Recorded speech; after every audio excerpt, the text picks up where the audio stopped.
করিম সাল্লাল্লাহু আলাইহি ওয়াসাল্লাম একটি হাদিস তিরমিজিতে বর্ণিত হয়েছে, ইমাম আলবানী রাহিমাহুল্লাহ হাদিসটিকে সহিহ বলেছেন, ইবনে মাজাহ বর্ণিত হয়েছে। তিনি ইরশাদ করেছেন, আদ-দুআউ হুয়াল ইবাদাহ, দোয়াটাই হলো ইবাদত। তার মানে ইবাদতের অপর নাম দোয়া। আমরা যত ইবাদত বন্দেগী করি সবগুলোর মাধ্যমে মূলত আল্লাহ রাব্বুল আলামিনের কাছে কিছু না কিছু আমরা চাই। অতএব দোয়া এবং ইবাদত একটা আরেকটার অপর নাম বলতে পারি আমরা।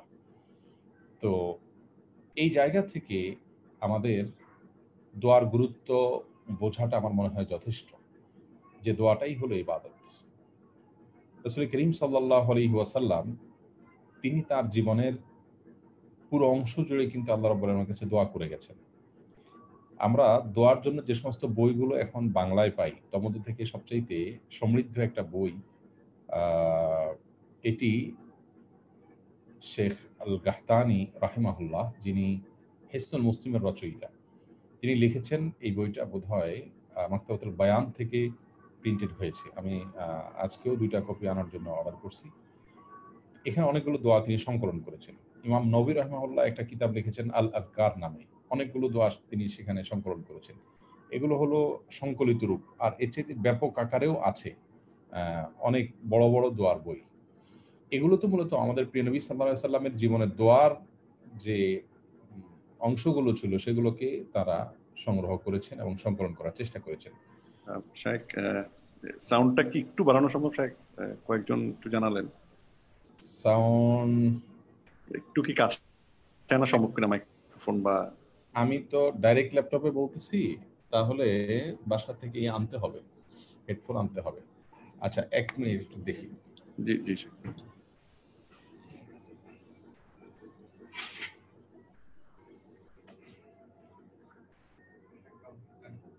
জি না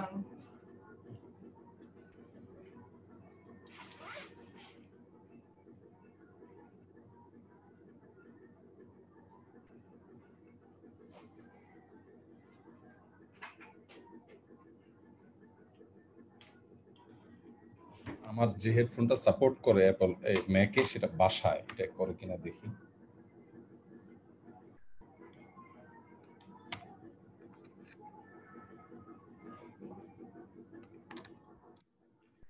আসসালামু আলাইকুম রাহমাতুল্লাহ। আমাকে শুনতে পাচ্ছেন ভাই? জি শেখ, শুনতে পাচ্ছি। হ্যালো, জি শেখ, শুনতে পাচ্ছি। ডাকতে হবে। হ্যালো, জি শেখ, শুনতে পাচ্ছি।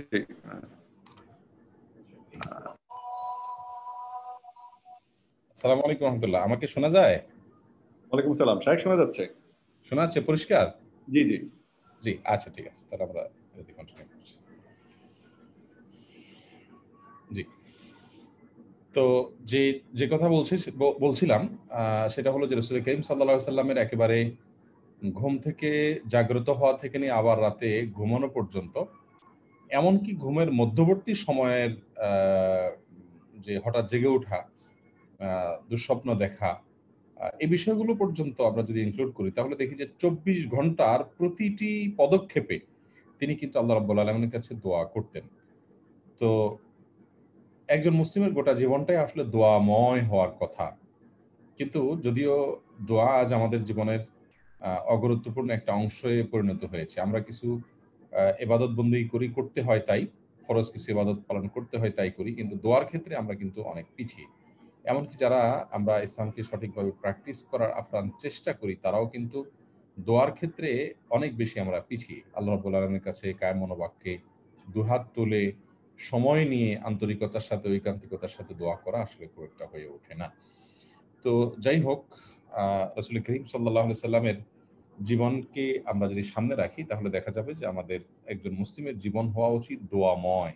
গোটা জীবনেই দোয়ায় পরিপূর্ণ থাকার কথা। আর কোরআনে কারীমের একটি আয়াত আমাদের সামনে রাখা দরকার, সূরা গাফিরের ৬০ নম্বর আয়াত। আল্লাহ রাব্বুল আলামিন বলেছেন, ওয়া ক্বালা রাব্বুকুম উদউনি আস্তাজিব লাকুম। অর্থাৎ তোমাদের রব বলেছেন, তোমরা আমার কাছে দোয়া করো, আমি তোমাদের দোয়া কবুল করব। ইন্নাল্লাযীনা ইস্তাকবিরুনা আন ইবাদাতি সায়াদখুলুনা জাহান্নামা দাখিরিন। নিশ্চয়ই যারা আমার ইবাদত থেকে, আমার বন্দেগী করা থেকে অহমিকা দেখাবে। এখানে বন্দেগী বলতে দোয়াকে তিনি বুঝিয়েছেন। যার কারণে দোয়ার জায়গায় কিন্তু ইবাদত শব্দটি তিনি উল্লেখ করেছেন। এইজন্য যারা তিনি বলেছেন যে আমার ইবাদত থেকে যারা অহমিকা প্রদর্শন করবে, অর্থাৎ আমার দোয়া না করে যারা দোয়াকে ডিনাই করবে, অহংকার প্রদর্শন করবে, সায়াদখুলুনা জাহান্নামা দাখিরিন, তারা কিন্তু জাহান্নামে প্রবেশ করবে। তো এইজন্য দোয়ার বিষয়ে আল্লাহ রাব্বুল আলামিনের ওয়াদা আছে যেখানে, যে ওয়াকালা রাব্বুকুম উদউনি আস্তাজিব লাকুম, তোমাদের রব বলেছেন তোমরা আমার কাছে দোয়া করো, আমি তোমাদের দোয়া কবুল করব। তো যেখানে আল্লাহ রাব্বুল আলামিনের ওয়াদা আছে দোয়া কবুলের ব্যাপারে, এরপরেও যদি দোয়া করতে কেউ কার্পণ্য করে, তাহলে সেক্ষেত্রে আল্লাহ রাব্বুল আলামিনের ওয়াদার প্রতি তার আস্থা নেই বা আস্থার ঘাটতি আছে, সে বিষয়টি প্রমাণ হয়। আরেকটি হাদিস আমরা দেখি, যেটি সহিহ বুখারীতে বর্ণিত হয়েছে এবং মুসনাদ আহমদে বর্ণিত হয়েছে, যে রাসূল করিম সাল্লাল্লাহু আলাইহি ওয়াসাল্লাম বলেছেন, লাইসা শাইউন আকরামু আলাল্লাহি মিনাদ দুআ। আল্লাহ রাব্বুল আলামিনের কাছে দোয়ার চাইতে বেশি অধিক সম্মানজনক আর কোনো কিছু নেই। অর্থাৎ আল্লাহর কাছে কেউ যদি দোয়া করে, প্রার্থনা করে, তো সে বিষয়টি আল্লাহ তাআলার কাছে সবচাইতে বেশি সম্মানের, সবচাইতে বেশি মর্যাদার। আল্লাহ রাব্বুল আলামিন সেভাবে বিষয়টিকে দেখেন। এইজন্য দোয়া করতে হবে আল্লাহ রাব্বুল আলামিনের কাছে সেভাবে। তিরমিজির একটা হাদিস আমরা দেখি, ইবনে মাজাহ বর্ণিত হয়েছে, ইমাম হাকিম রাহিমাহুল্লাহ এটাকে সহিহ বলে মন্তব্য করেছেন। মাল্লাম ইয়াসআলিল্লাহ ইয়াগদাব আলাইহি, যে ব্যক্তি আল্লাহর কাছে চায় না, যে ব্যক্তি আল্লাহর কাছে দোয়া করে না, প্রার্থনা করে না, আল্লাহ রাব্বুল আলামিন তার প্রতি অসন্তুষ্ট হন, আল্লাহ রাব্বুল আলামিন তার প্রতি রাগান্বিত হন। তো আরেকটা হাদিস আমরা দেখতে পাই, যেটি ইবনে হিব্বানে বর্ণিত হয়েছে, শেখ আলবানী রাহিমাহুল্লাহ সহিহ বলেছেন। সেই হাদিসটি হলো যে রাসূল করিম সাল্লাল্লাহু আলাইহি ওয়াসাল্লাম বলেছেন, সবচাইতে বখিল এবং কৃপণ হলো ওই ব্যক্তি, যে ব্যক্তি সালাম দিতে কৃপণতা করে। আর সবচাইতে অক্ষম এবং অথর্ব ওই ব্যক্তি, যে ব্যক্তি দোয়া করতে অক্ষমতা দেখায়। এভাবে আমরা যদি বলতে থাকি, তাহলে দোয়ার ফজিলত এবং মর্যাদা, দোয়ার গুরুত্ব, এগুলোকে সারাদিন বলে আমরা শেষ করতে পারব না। আমরা যে সালাত আদায় করি, ইসলামের দ্বিতীয় সর্বোচ্চ গুরুত্বপূর্ণ বিষয় ঈমানের পরে, সে বিষয়টাতে আমরা দেখি যে আপনার সালাতের শুরু থেকে শেষ পর্যন্ত পুরো অংশ জুড়ে কিন্তু দোয়াই দোয়া। সালাত শব্দের অর্থই হলো দোয়া। সালাত শব্দের অর্থটাই কিন্তু দোয়া। যার কারণে আমরা নামাজ বলছি সাবকন্টিনেন্টে, কিন্তু এটার কোরআন হাদিসের যে নাম সেটা হলো সালাত। আর সেই সালাতের মধ্যে নামটাই হলো দোয়া। অর্থাৎ নামাজের বলতে যে ইবাদতকে চিনি আমরা, এটা দোয়ার ইবাদত। কেন দোয়ার ইবাদত? কারণ আমরা দেখি সালাতের শুরু থেকে শেষ পর্যন্ত শুধু আল্লাহর কাছে চাওয়াই চাওয়া। সূরা ফাতিহাতে আমরা আল্লাহর প্রশংসা করি, অনেক কিছু করি, গুণকীর্তন করি। শেষে এসে বলি ইহদিনাস সিরাতাল মুস্তাকিম, মূল পয়েন্ট। অর্থাৎ আল্লাহ আমাদেরকে সঠিক পথ দেখান, তার মানে দোয়া। তাহলে সূরা ফাতিহাতে আমরা দাঁড়িয়ে আল্লাহর কাছে কি করছি? দোয়া করছি। এরপরে আমরা দোয়ার পরে আবার আল্লাহর গুণকীর্তন করছি, পবিত্রতা বর্ণনা করছি, করে সিজদায় গিয়ে আবার দোয়া। সিজদায় গেলে দোয়া এজন্য যে সহিহ মুসলিমের হাদিসে বর্ণিত হয়েছে, রাসূল করিম সাল্লাল্লাহু আলাইহি ওয়াসাল্লাম বলেছেন, আফদালুস আকরামু মা ইয়াকুনুল আবদু মির রাব্বিহি ওয়া হুয়া সাজিদ, বান্দা আল্লাহ তাআলার সবচেয়ে নিকটবর্তী হয়ে যায় যখন সে সিজদায় থাকে। তো সিজদায় গিয়ে আমরা আল্লাহ রাব্বুল আলামিনের কাছে দোয়া করি। সিজদা থেকে উঠে বসে আবার কিন্তু আল্লাহর কাছে দোয়া করি, রব্বিগফিরলি ওয়ারহামনি ওয়াহদিনি ওয়াআফিনি ওয়ারফা'নি ওয়াজবুরনি ওয়ারযুকনি। অনেকগুলো দোয়া, ৬-৭টি দোয়া আল্লাহর বড়ার কাছে আমরা সেখানে পেশ করি। এরপরে আবার দাঁড়িয়ে প্রশংসা করছি। শেষ বৈঠকে আবার দোয়া করছি, আসসালামু আলাইনা ওয়া আলা ইবাদিল্লাহিস সালিহিন। আল্লাহ আমাদের প্রতি শান্তি বর্ষিত হোক, আপনার নেককার বান্দাদের প্রতি শান্তি বর্ষিত হোক। আসসালামু আলাইনা ওয়া আলা ইবাদিল্লাহিস সালিহিন। তারপরে যে দুরূদের মাধ্যমে দোয়া পেশ করছি। শেষে এসে দোয়ায়ে মাসুরার মাধ্যমে দোয়া পেশ করছি, আল্লাহুম্মা ইন্নী যালামতু নাফসি যুলমান কাসীরা, আল্লাহ আমি জুলুম করেছি, আপনি মাফ করে দিন। এরপর সালাম পেশ করছি। তার মানে গোটা নামাজের মধ্যে দোয়াই দোয়া। আপনি হজে যদি যান, দেখবেন তালবিয়া পাঠ করার পর থেকে নিয়ে তওয়াফের সময় দোয়া, হাজরুল আসওয়াদ পাথরের মাকাম ইব্রাহিমের ওখানে দোয়া, তারপরে আপনার সাফা মারওয়া তওয়াফ সাইর সময় দোয়া, আরাফাতের ময়দানে দোয়া, তারপরে আপনার আরাফাতের পরের দিন আমরা মুজদালিফাতে মাশারে হারামে দাঁড়াচ্ছি, সেখানে ফজরের পরে দোয়া, তারপরে আপনার জামরাতে পাথর মারার পরে দোয়া। এভাবে আপনি লক্ষ্য করলে দেখবেন হজ এবং উমরার সমস্ত আনুষ্ঠানিকতার প্রতিটি পদক্ষেপে দোয়া, দোয়া, দোয়া। আল্লাহ রাব্বুল আলামিনের কাছে সবচাইতে পছন্দনীয় হলো দোয়া। বান্দা আল্লাহর কাছে কিছু চাক, আল্লাহ রাব্বুল আলামিন সেটা খুব বেশি পছন্দ করেন। আমি আবারও বলছি, আমরা যারা ইসলামকে প্র্যাকটিস করার চেষ্টা করি, নামাজ রোজা করার চেষ্টা করি, আমরাও কিন্তু আল্লাহ রাব্বুল আলামিনের কাছে সেইভাবে চাওয়া হয়ে ওঠে না। আমরা বলব ইনশাআল্লাহ কিভাবে চাওয়া উচিত, কি, কি শর্ত পালন করলে আল্লাহ রাব্বুল আলামিন চাওয়াগুলোকে আর ফিরিয়ে দিবেন না, সে বিষয়ে আমরা যাব। তবে দোয়ার গুরুত্ব নিয়ে আরেকটু আমরা বলতে চাই যে, আজ আমরা যে দোয়াগুলো করি সেগুলো অনেকটা ট্র্যাডিশনাল দোয়া। ট্র্যাডিশনাল দোয়ার বাইরে আমাদের দোয়া হয়ে ওঠে না। একান্তে আল্লাহর সাথে কথা বলা হয়ে ওঠে না। আ মসজিদগুলোতে ইমাম সাহেবের সাথে মুসল্লিরা ট্র্যাডিশনাল দোয়া করেন।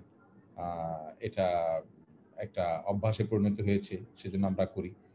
আর এর বাইরে বিশেষ কোনো দোয়া একান্তে ব্যক্তিগতভাবে দিনে রাতে আল্লাহর কাছে করা হয় না। দোয়া আল্লাহ রাব্বুল আলামিনের কাছে বান্দার করার গুরুত্ব কত বেশি, এটা ইবলিস সবচাইতে বেশি বুঝছে। এজন্য যে আহ, আমরা জানি আল্লাহ রাব্বুল আলামিন যখন ইবলিসকে বললেন, আদমকে তুমি সিজদা করনি, আমার নির্দেশ লঙ্ঘন করেছো, তো তুমি বেরিয়ে যাও জান্নাত থেকে, তুমি বিতাড়িত, তোমাকে আমার অনুগ্রহ থেকে আমি বিতাড়িত করলাম। শয়তান কিন্তু আল্লাহ রাব্বুল আলামিনের এরকম প্রচন্ড রাগের সময় আল্লাহর সামনে সরাসরি আল্লাহর নির্দেশ লঙ্ঘন, এটা আল্লাহ রাব্বুল আলামিনের শানের সাথে যদি আমরা দেখি তাহলে এটা কত বেশি আল্লাহর রাগান্বিত হওয়ার কথা। এই সিচুয়েশনে মানে আল্লাহর কাছে কিছু দোয়া করা তো দূরের কথা, কোনো কিছু বলাই তো কঠিন ব্যাপার।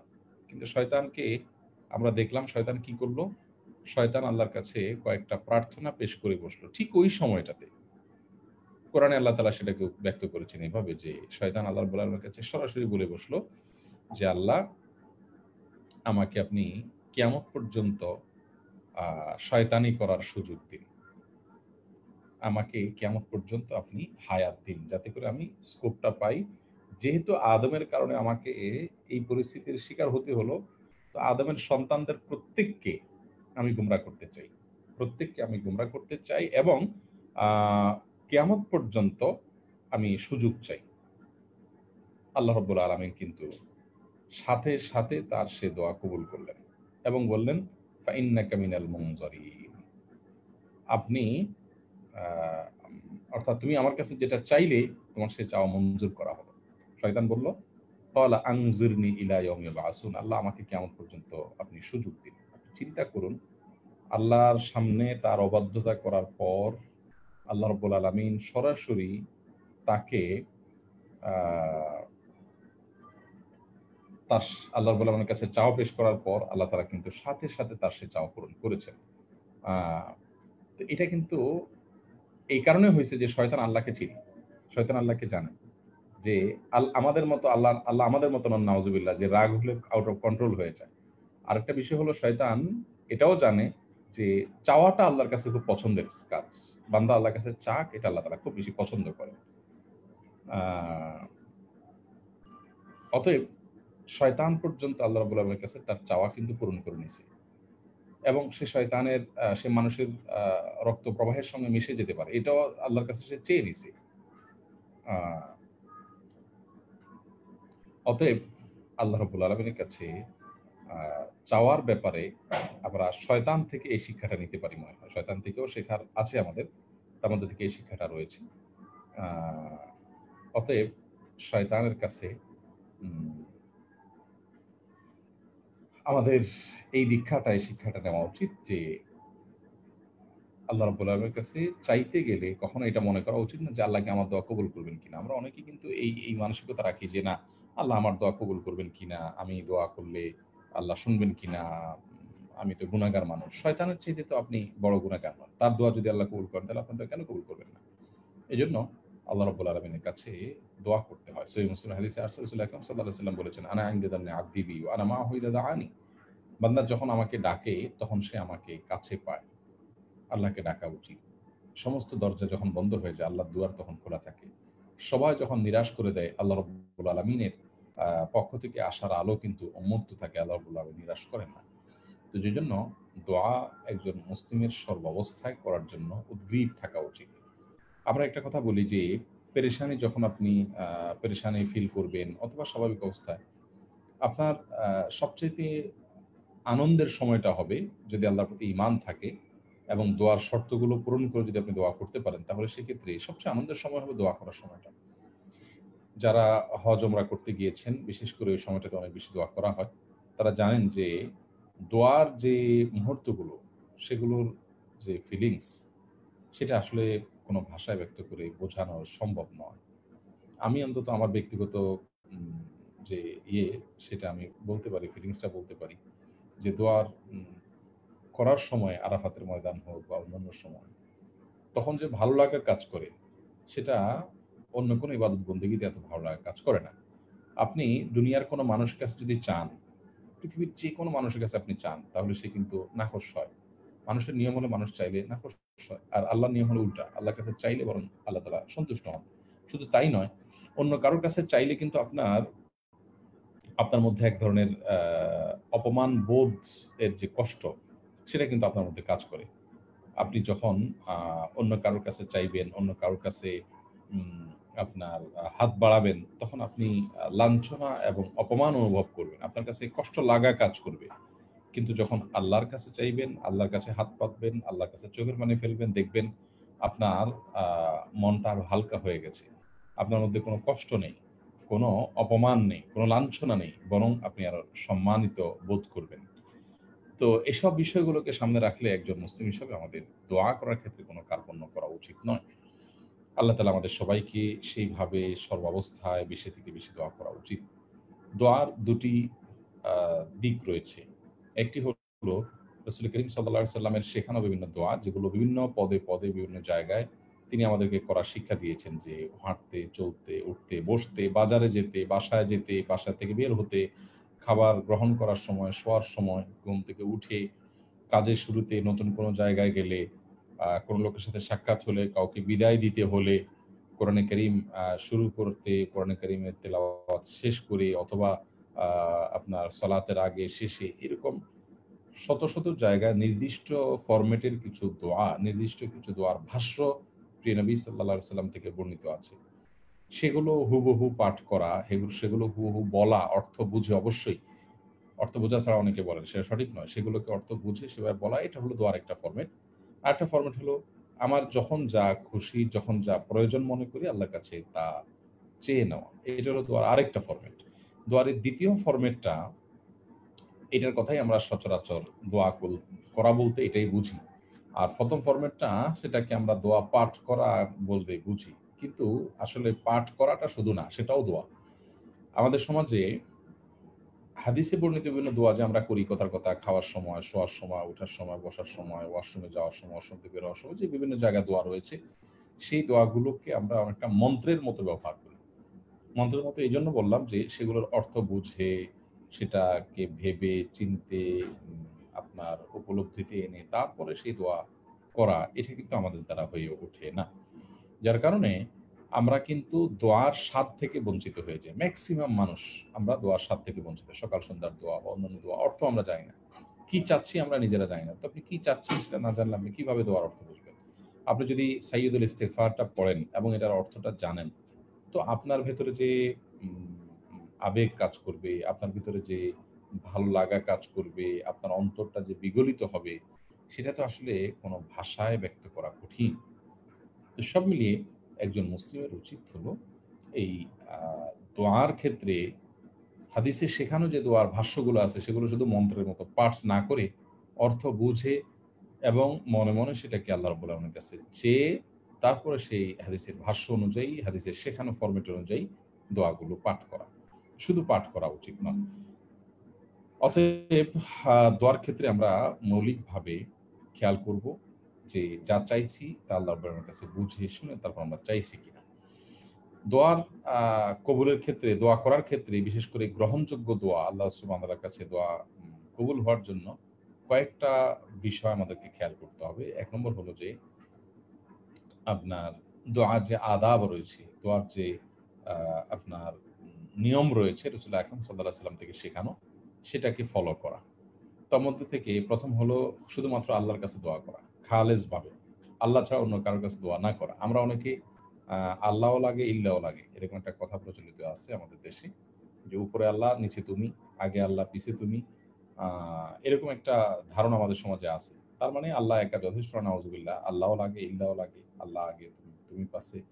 এই সমস্ত কথাগুলো মানে হলো শুধুমাত্র আল্লাহর কাছে চাওয়া হয় না। আমরা কিন্তু ইয়াকা না'বুদু ওয়া ইয়াকা নাস্তাঈন, এখানে এই আয়াতের মধ্যে সূরা ফাতিহা তেলাওয়াত করে আমরা আল্লাহকে বলছি, জানিয়ে দিচ্ছি, স্বীকৃতি দিচ্ছি যে আল্লাহ শুধু আপনার কাছেই চাই, আপনারই ইবাদত করি। তার মানে আমাদের ইবাদত এবং আমাদের চাওয়া নিরঙ্কুশ আল্লাহ রাব্বুল আলামিনের জন্য। এটি কিন্তু আমরা আল্লাহ রাব্বুল আলামিনের কাছে পেশ করে তারপরে আমরা চাওয়াটা পেশ করি।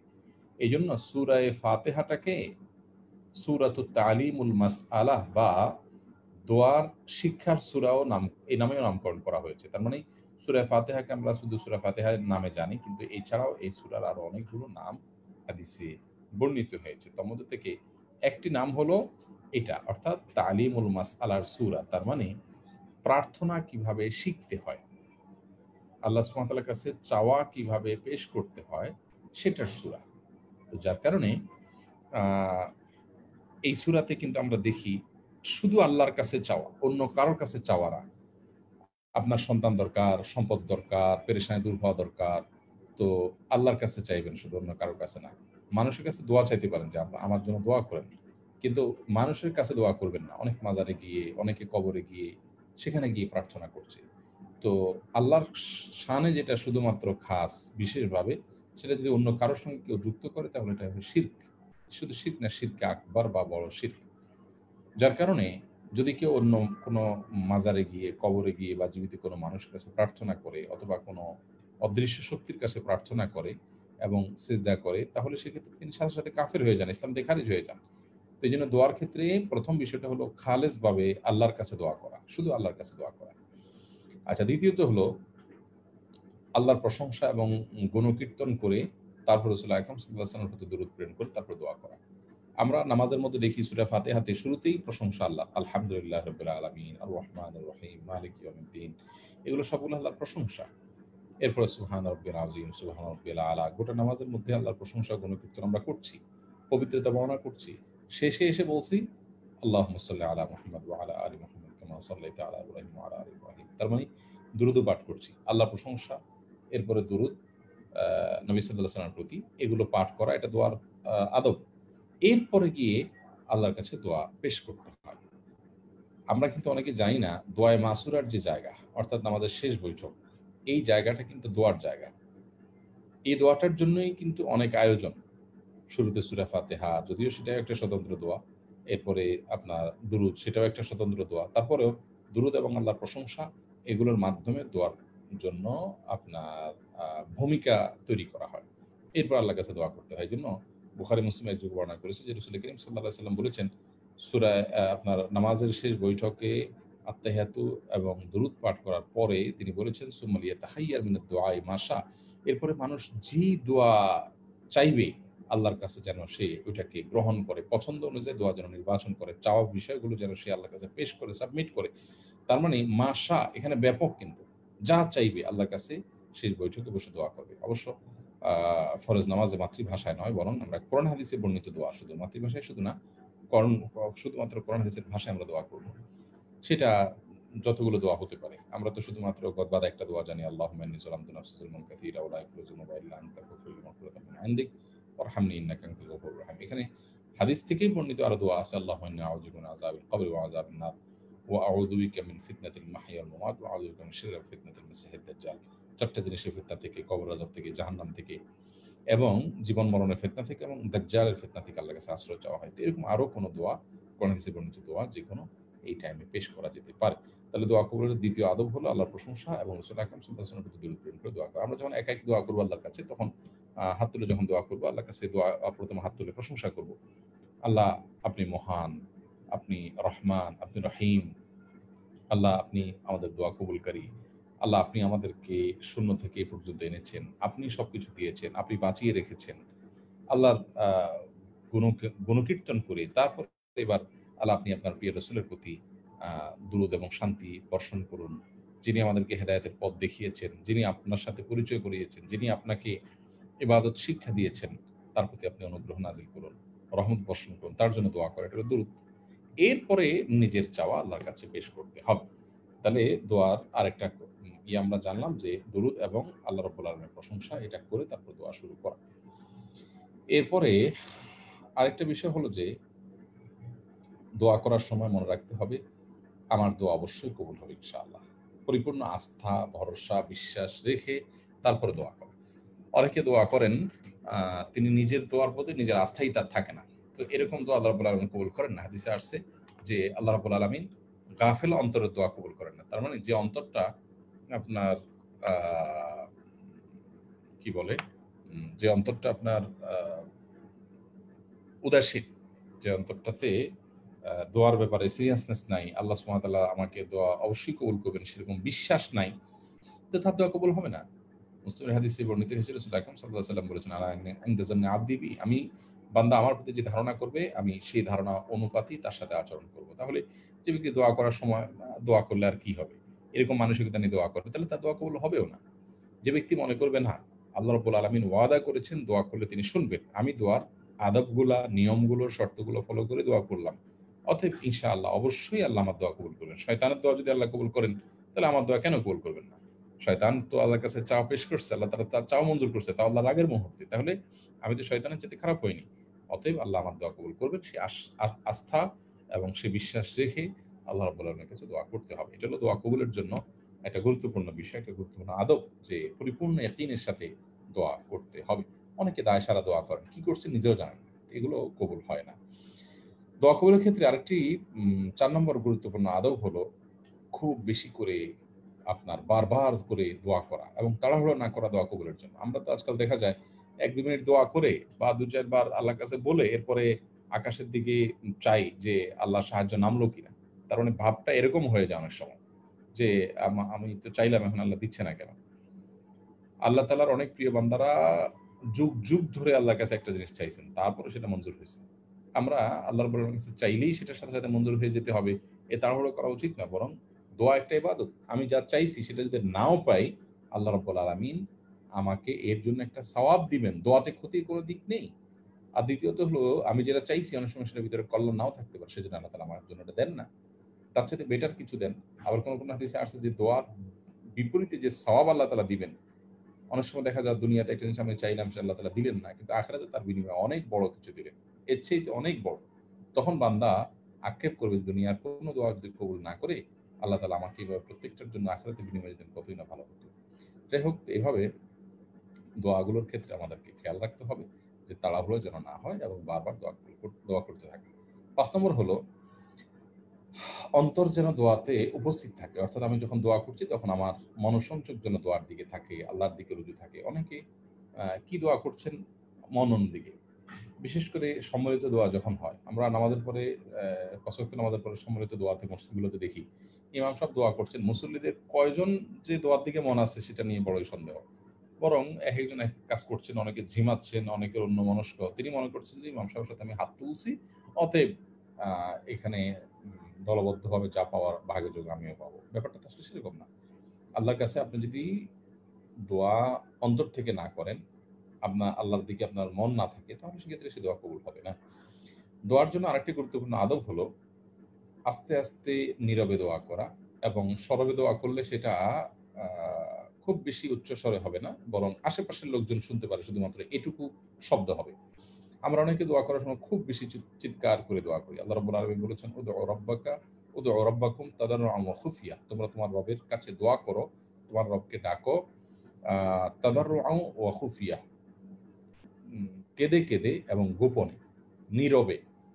এইজন্য অদুনাল জাহর অ্যা এটাও আসছে যে খুব বেশি উচ্চস্বরে দোয়া করবে না। একবার সাহাবায়ে কেরাম খুব জোরে সোরে জিকির তাসবিহ করছিলেন। তখন রাসূল আকরাম সাল্লাল্লাহু আলাইহি ওয়াসাল্লাম তাদেরকে বললেন যে, "তোমরা কোন বধিরকে ডাকছো না। অথচ তোমরা এত চিৎকার কেন করছো? তোমরা তো কোন বধির ব্যক্তিকে ডাকো না। তাহলে চিৎকার করার প্রয়োজন কি? তিনি তো আলিমুম বিযাতি সুদূর, অন্তর্যামী, মানুষের মনের খবরও রাখেন। তাহলে তার কাছে এত জোরে, জোরে তোমাদের কেন দোয়া করতে হবে?" তো এইজন্য দোয়া করার ক্ষেত্রে এই বিষয়টিও খেয়াল করতে হবে। খুব বেশি উচ্চস্বরে যেন না হয়। আবার আ আপনার মনে, মনে দোয়া হতে পারে। তবে স্বরটা মধ্যম রাখতে হবে সর্বোচ্চ। দোয়ার আদব, আরেকটা আদব ৭ নম্বর আদব হলো যে দোয়া করার সময় আপনার খুব বেশি ছন্দের মিলের দিকে খেয়াল করে দোয়া করার প্রয়োজন নেই। অনেকে আছেন ছন্দ ছাড়া দোয়াই করতে পারেন না। উর্দুতে, ফার্সিতে বিভিন্ন কবিতা গেয়ে, গেয়ে, বাংলায় কবিতা গেয়ে, গেয়ে, হ্যাঁ? দোয়া করতে, করতে একটা পর্যায়ে ছন্দ এসে গেল। সেটি ভিন্ন কথা। কিন্তু দেখা যায় যে পুরো ছন্দ দিয়েই শুধু দোয়া করা হয়। তো এই সমস্ত কৃত্রিমতা, এটা আল্লাহ রাব্বুল আলামিনের কাছে আপনার প্রার্থনার পরিপন্থী পদ্ধতি। ৮ নম্বর হলো যে খুব আপনার কেঁদে কেটে আল্লাহর দিকে মনকে রুজু রেখে, ভয় রেখে এবং আল্লাহর প্রতি আশা রেখে, ২ টাই। একদিকে আশা থাকবে, আবার ভয় থাকবে। এই ২ টার সমন্বয় রেখে তারপর আল্লাহর কাছে দোয়া করা। দোয়া কোনো, কোনো সময় ইস্তেকবালে কিবলা বা পশ্চিম দিকে মুখ ফিরিয়ে দোয়া করাটা সুন্নাহ। বিশেষ করে আপনার আ যখন আমরা আপনার সাফা মারোয়া পাহাড়ের উপরে দোয়া করব। যখন আমরা আরাফাতে দোয়া করব, যখন আমরা হজের জায়গাগুলোতে দোয়া করব, বেশিরভাগ ক্ষেত্রে কেবলামুখী হয়ে দোয়া করা হলো সুন্নাহ। এছাড়াও সাধারণ অবস্থাতেও কেবলামুখী হয়ে দোয়া করা সুন্নাহ। কোনো কবরস্থানে গিয়ে অনেক কবরবাসীর দিকে চেয়ে দোয়া করে, সেটা তো আরেক ভয়াবহ বিষয়। কেমন জানি মনে হচ্ছে, আমার উদ্দেশ্য না থাকলেও মনে হচ্ছে আমি কবরবাসীর কাছে চাচ্ছি। এজন্য দোয়া হবে আল্লাহর কাছে এবং সেটা কেবলামুখী হয়ে আমরা দোয়া করার মাধ্যমে প্রমাণ করব। ১০ নম্বর দোয়া কবুলের আদব হলো ২ হাত তুলে দোয়া করা। ১১ নম্বর হলো অজু অবস্থায় দোয়া করা যদি ভালো যদি সহজ হয়। আর যদি না সহজ হয়, কঠিন হয়, তাহলে বিনা অজুতেও কিন্তু দোয়া করা যাবে। আমার অজু নেই, মনে, মনে আমি চাচ্ছি বা হাত তুলে দোয়া করতেছি, এটাও করা যাবে। ১২ নম্বর হলো দোয়ার মধ্যে সীমা লঙ্ঘন না করা। অর্থাৎ চাইতে, চাইতে এমন কোনো কথা না বলা যেটা আল্লাহর শানের সঙ্গে যায় না। আল্লাহ তোমাকে দিতেই হবে, এক্ষণে দিতে হবে। এগুলো হলো সীমা লঙ্ঘন। এরকম আরো অনেক সীমা লঙ্ঘন আছে, সেগুলো যেন না হয়। ১৩ নম্বর হলো আল্লাহ রাব্বুল আলামিনের কোনো একটা আসমাউল হুসনার উসিলায় দোয়া করা। দোয়ার ক্ষেত্রে উসিলা নেওয়ার ক্ষেত্রে বিশদ আলোচনা আছে, সেগুলো বলে শেষ করা কঠিন। তো আপনার একটা গুরুত্বপূর্ণ বিষয় হলো যে আল্লাহ রাব্বুল আলামিনের গুণবাচক যে নাম আছে, আল্লাহ তোমার রহিম এ নামের উসিলায়, রহমান নামের উসিলায়, সত্তার নামের উসিলায় তুমি আমার দোয়া কবুল করো। এভাবে আল্লাহর কাছে দোয়া করা যেতে পারে এবং এভাবে কারো কোনো বিপদে বরং এটা উত্তম। এবং আল্লাহর গুণবাচক নামের পাশাপাশি নিজের কোনো ভালো আমল অথবা কোনো নেককার মানুষের ভালো আমল, সেগুলোর মাধ্যমে দোয়া করা যেতে পারে, অর্থাৎ এগুলো উসিলায় দোয়া করা যেতে পারে। এগুলো মোটামুটি দোয়ার আদবগুলো। দোয়া কবুল হয় না কিছু সমস্যার কারণে। তার মধ্যে থেকে সবচেয়ে বড় সমস্যা হলো হারাম ভক্ষণ। হারাম ভক্ষণ করলে সে দোয়া কিন্তু কবুল হয় না। রাসূল আকরাম সাল্লাল্লাহু আলাইহি সাল্লাম বলেছেন, এক ব্যক্তি অনেক কষ্ট করে মক্কায় সফর করে যায়। এরপরে সেখানে সে উম আপনার আ ২ হাত তুলে আল্লাহর কাছে দোয়া করে, অনেক দূর থেকে ধুলো মলিন চেহারা নিয়ে, শরীর নিয়ে এসে আ ২ হাত তুলে আল্লাহ তাআলার কাছে যে দোয়া করে, তো তার দোয়া কিভাবে কবুল হবে? দোয়া কবুল হবে না। কারণ হলো তার শরীর, তার দেহ, তার সবকিছু হারাম দ্বারা গঠিত হয়েছে। তো রাসূল আকরাম সাল্লাল্লাহু আলাইহি সাল্লামের এই হাদিসকে সামনে রাখলে আমরা দেখি যে হারাম দেহ উম উম যদি হারাম উপার্জন দিয়ে আমরা দেহ গঠন করি, আমাদের জীবনকে আমরা আ গড়ে তুলি, তাহলে কিন্তু সম্পদ, আ উপার্জন এগুলো হারাম হলে দোয়া যতই করি আল্লাহর কাছে, এমনকি কাবায় গিয়ে, মক্কায় গিয়ে, হারামে গিয়ে যদি দোয়া করি, হজ উমরায় গিয়ে দোয়া করি, তারপরও সেই দোয়া কিন্তু কবুল হবে না। তো সেজন্য আল্লাহ রাব্বুল আলামিনের কাছে দোয়ার ক্ষেত্রে এই বিষয়টি অনেক বেশি গুরুত্বপূর্ণ এবং এটি আমাদেরকে মাথায় রেখে তারপর আল্লাহ রাব্বুল আলামিনের কাছে দোয়া করতে হবে। এটি হলো বড় বিষয়। আর দ্বিতীয়ত হলো যে দোয়াকে আল্লাহর ইচ্ছার উপরে ছেড়ে দেওয়া। এটাও দোয়া কবুলের ক্ষেত্রে প্রতিবন্ধকতা। অনেক সময় আমরা দোয়া করতে গিয়ে এভাবে দোয়া করি যে, "আল্লাহ আপনি চাইলে এটা দেন।" তো তার মানে আমার সিরিয়াসনেস নাই। আমি আল্লাহ সুবহানাহু ওয়া তাআলার কাছে সেভাবে কায় মনোবাক্যে চাচ্ছি না। এরকম যদি হয় তাহলে সেক্ষেত্রেও দোয়া কিন্তু কবুল হয় না। এটা দোয়া কবুল হওয়ার ক্ষেত্রে প্রতিবন্ধকতা। তৃতীয়ত দোয়া কবুলের জন্য প্রতিবন্ধকতা হলো বান্দা যদি কোনো গুনাহ করেন, বিশেষ করে কারো প্রতি জুলুম করেন, বা কোনো অপকর্মের জন্য আল্লাহর কাছে দোয়া করেন। আ তারপরে যে আপনার আ আত্মীয়তার বন্ধন ছিন্ন করার জন্য দোয়া করেন, তাহলে সে দোয়া কবুল হবে না। এবং দোয়া কবুলের জন্য একটা প্রতিবন্ধক। অর্থাৎ কেউ বলল, "আল্লাহ আমি অমুকের সাথে সম্পর্ক রাখতে চাই না। তাকে আমার থেকে দূরে সরায় দাও। আল্লাহ আমি এই কাজটা করতে চাই।" আমাদের দেশে অনেক যুবক-যুবতীরা অবৈধ প্রেম এবং হারাম সম্পর্ক এটাতে সফলতার জন্য তারা দোয়া করে। শুধু দোয়া করে না, বিভিন্ন জায়গায় গিয়ে দোয়া করায়, তাবিজ নেওয়ায়। তো এসব হাস্যকর দোয়া, আল্লাহর অবাধ্যতার জন্য আপনি আল্লাহর কাছে দোয়া চাইবেন। ব্যাপারটা এরকম যে কারো কাছে আপনি পারমিশন চাচ্ছেন যে, "আমি আপনাকে খুন করতে চাচ্ছি। আপনি প্লিজ একটু আমাকে অনুমতি দেন।" তো এই জিনিসটা কাউকে বলা, এটা যেরকম হাস্যকর, আল্লাহ রাব্বুল আলামিনের কাছে আ প্রেমে সফলতা চাওয়ার জন্য দোয়া করা, অবৈধ প্রেমে এবং হারাম কোনো কাজের জন্য দোয়া করা, এটা একই রকম। আমাদের দেশে দেখা যায় অনেকে হারাম কাজ করছেন, অনেকে দেখা যায় যে বিভিন্ন নাটকে, সিনেমাতে অ্যাক্টিং করেন অথবা এ জাতীয় কোনো সেক্টরে কাজ করেন যেখানে আল্লাহ রাব্বুল আলামিনের সীমানা লঙ্ঘন হয়, আল্লাহ রাব্বুল আলামিনের নাফরমানি হয়। সেখানে গিয়েও মানুষ দোয়া চায় যে, "আপনারা সবাই আমার জন্য দোয়া করবেন।" তো এটা তো দোয়ার নামে তামাশা এবং হাস্যকর বিষয়। তো এই ধরনের অবৈধ বিষয় আল্লাহ রাব্বুল আলামিনের কাছে পেশ করলে সেটা দোয়া কবুলের জন্য বড় প্রতিবন্ধক। এই ধরনের দোয়া আল্লাহ তাআলা কবুল করেন না। ৪ নম্বর যে বিষয়টা হলো সৎ কাজের আদেশ এবং আ অসৎ কাজের বাধা প্রদান, এটা যদি মানুষ পরিহার করে দেয় তাহলে দোয়া কবুল হয় না। যখন মানুষ দেখে যে আ আমার সামনে অন্যায় হচ্ছে কিন্তু আমি বাধা দিচ্ছি না, আমার মধ্যে কোনো আ পরিবর্তন নেই, তাহলে সেক্ষেত্রেও কিন্তু দোয়া কবুল হয় না। এগুলো দোয়া কবুল হওয়ার ক্ষেত্রে প্রতিবন্ধক হিসেবে কাজ করে। আ আরেকটা বিষয় হলো যে নিরাশ হয়ে যাওয়া এবং দোয়া কবুল হওয়া নিয়ে সন্দেহ পোষণ করা। এগুলো ফলে মানুষের দোয়া কবুল হয় না। তাড়াহুড়া করা, এটা দোয়া কবুলের ক্ষেত্রে প্রতিবন্ধক। প্রতিবন্ধকতা, তারপরে আপনার বিভিন্ন শিরকি উসিলা, বেদাতি উসিলা নিয়ে দোয়া করা, এটা দোয়া কবুলের জন্য প্রতিবন্ধকতা। এগুলো আমাদেরকে খেয়াল করতে হবে। আর দোয়ার কবুলের জন্য কিছু সময় আছে যে সময়গুলোতে বেশি দোয়া কবুল হয়, যেমন ভোর রাতে, রাতের শেষ প্রহরে দোয়া কবুল হয় বেশি। রোজাদার ব্যক্তি ইফতার করার সময় দোয়া কবুল হয় বেশি। আযান এবং ইকামতের মধ্যবর্তী সময়টা দোয়া কবুল হয়। তারপরে খতিব ২ খুতবার মধ্যবর্তী সময়ে দোয়া কবুল, যখন বসেন তখন দোয়া কবুল হয়। তারপরে আপনার বৃষ্টি যখন বর্ষণ হয় ওই টাইমটা দোয়া কবুল হয়। সফরে যখন মানুষ থাকে তখন দোয়া কবুল হয়। অসুস্থ যখন থাকে তখন দোয়া কবুল হয়। খুব বেশি যখন দেয়ালে পিঠ থেকে যায় ওই টাইমটাতে দোয়া কবুল হয়। এবং সাধারণ অবস্থায় নামাজের মধ্যে দোয়া কবুল হয় শেষ বৈঠকে, সেজদায়। তারপরে যে আপনার নামাজের পরে দোয়া কবুল হয়, যেকোনো নামাজের পরে। তারপরে যে রাতের শেষ প্রহর তো বললামই। এরপরে আপনার যুদ্ধের রণাঙ্গনে যখন থাকে মানুষ আল্লাহর রাস্তায় জিহাদ করতে যায় তখন দোয়া কবুল হয়। এ হলো মোটামুটি দোয়া কবুলের জায়গাগুলো। শর্তের ক্ষেত্রে আমরা মৌলিকভাবে যেটি বললাম, ও হালাল উপার্জন হওয়া এবং দৃঢ় বিশ্বাস নিয়ে আল্লাহ রাব্বুল আলামিনের কাছে দোয়া করা যে আল্লাহ রাব্বুল আলামিন যেন আপনার দোয়া কবুল করেন সেজন্য সিরিয়াসনেস নিয়ে দোয়া করা এবং দৃঢ় প্রতিজ্ঞা বদ্ধ থাকা দোয়ার ক্ষেত্রে কবুল হবে এটা নিয়ে দৃঢ় বিশ্বাসী থাকা, প্রত্যয়ী থাকা, আশাবাদ থাকা এবং শুধু পরিপূর্ণ মনোযোগ আল্লাহর দিকে দিয়ে করা এবং রাসূল আকরাম সাল্লাল্লাহু আলাইহি ওয়াসাল্লামের দোয়া করা। অর্থাৎ দুরূদ পাঠ করা। দুরূদ পাঠ করা ছাড়া শুধু দোয়া করলে সে দোয়া কবুল হওয়ার সম্ভাবনা খুব কম থাকে। তো দোয়া কবুলের জন্য অনেক মানে বিস্তারিত আলোচনা করা দরকার। বরং ৩-৪ টা প্রোগ্রাম হওয়া দরকার এটার উপরে, দোয়া নিয়ে। আমরা আজকে এই অল্প সময়ে যতটুকু সম্ভব হয়েছে পেশ করার চেষ্টা করেছি।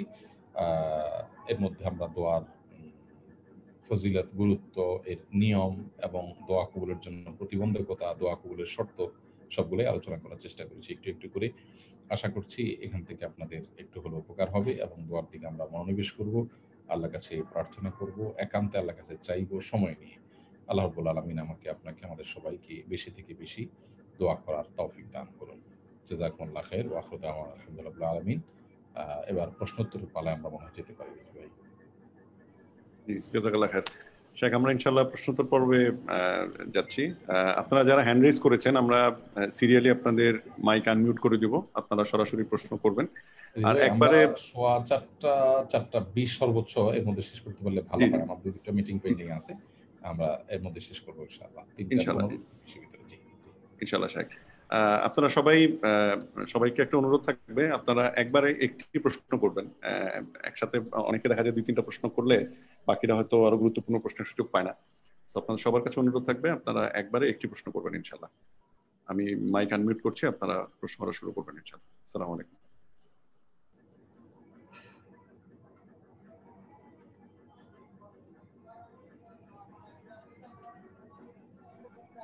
আসসালামু আলাইকুম।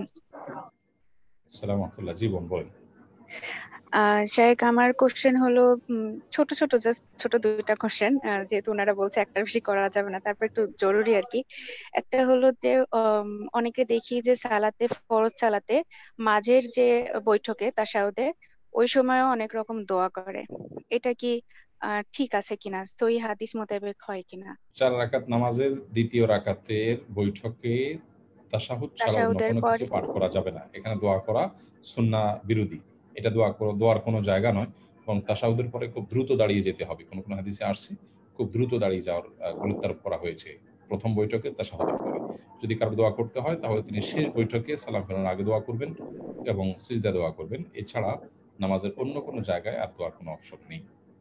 শেষ বইটাকে শায়েখ, দোয়া মাসুরা তো অবশ্যই পড়বো, এবং দোয়া মাসুরা অনেকগুলা তো আছে। এছাড়া কি আমি অন্য কোনো দোয়া করতে পারি কিনা? কোরআন হাদিসে বর্ণিত যে কোনো দোয়া আপনি করতে পারবেন। যেহেতু হাদিসে কোনো কিছু চাওয়ার জন্য, যেমন হ্যাঁ, আমার জি, এই জিনিসটা দরকার। জি, জি, আচ্ছা। জি। আপনি এটা করতে পারবেন। করতে পারবেন, তবে সেটা মাতৃভাষায় নিজের মন মতো দোয়া নয়। এই এই বৈঠকটা হলো দোয়ার মাসুরা বা বর্ণিত দোয়া। তো বর্ণিত দোয়া বলতে কোরআন হাদিসে যত দোয়া আছে যেগুলাই, এখানে কেউ বলেছেন যে শুধুমাত্র শেষ বৈঠকে রাসূল আকরাম সাল্লাল্লাহু আলাইহি ওয়াসাল্লাম থেকে যে দোয়াগুলো আসছে সেগুলোই পড়বেন, যেগুলো উনি শেষ বৈঠকে পড়তেন। কিন্তু আমরা যখন হাদিসের দিকে তাকাই, বুখারী মুসলিম একযোগে আসছে এবং আরো অন্য হাদিসের কিতাবে আসছে, নবী আলাইহিস সালাম বলেছেন, হাদিসের বর্ণনাকারী সম্ভবত আমাদের আয়েশা রাদিয়াল্লাহু তাআলা আনহা, তিনি বলেছেন সুম্মা লিয়াতাখায়্যার মিনাদ দুআ মা শা। মা শা, যারা আরবি ভাষা জানেন তারা জানেন এর অর্থ হলো মা শা, তিনি যা চাইবেন সে দোয়া তিনি যেন করেন। তো এখানে কিন্তু অনেক ব্যাপক করে দেওয়া হয়েছে হাদিসের মধ্যে, যার কারণে শেখ মোহাম্মদ সাল্লাহ মুনাজ্জিদ হাফিজাহুল্লাহ সহ অন্যান্য অনেক স্কলারদের মত, এবং এটাই বিশুদ্ধ যে শেষ বৈঠকে আমরা আল্লাহর কাছে মন খুলে দোয়া করতে পারবো। তবে হ্যাঁ, এখানে দোয়াগুলো হবে কোরআন হাদিসে পড়ে, যেমন কথার কথা রিজিকের জন্য কোরআন বর্ণিত দোয়া, হাদিস বর্ণিত দোয়া, পেরেশানি দূরের জন্য কোরআন বর্ণিত দোয়া, হাদিসে বর্ণিত আছে তো সবগুলো, সেগুলোকে আমরা অনুসরণ করে করবো ইনশাআল্লাহ। জি জি, জাযাকাল্লাহ খাইর।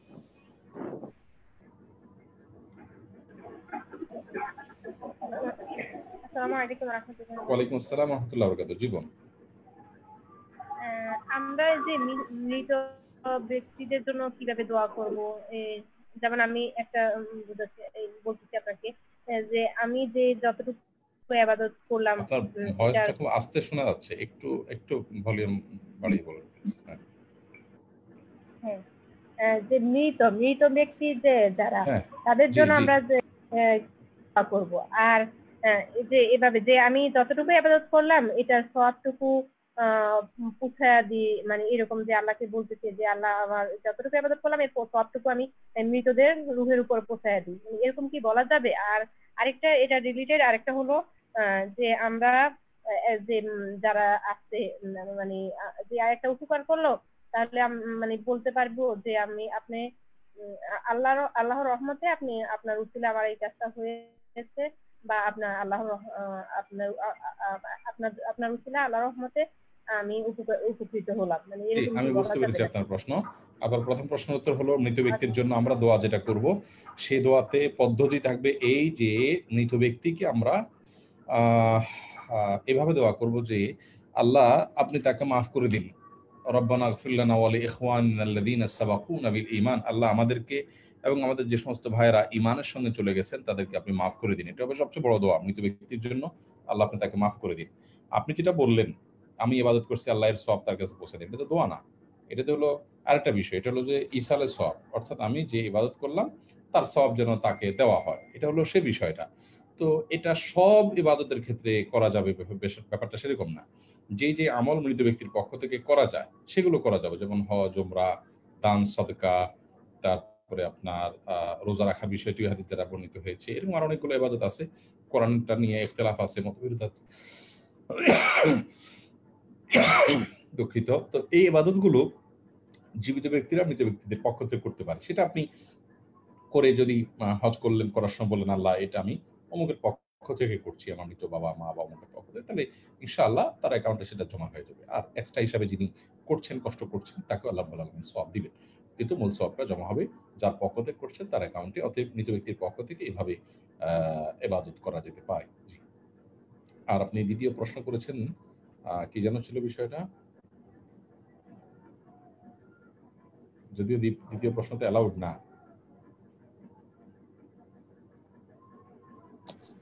শেখ, আমার মনে হয় পরের প্রশ্নে যেতে পারি ইনশাআল্লাহ। আপনার মাইকটা মিউট করে দেওয়া হয়েছে, তো পরের জনের মাইক করা আছে।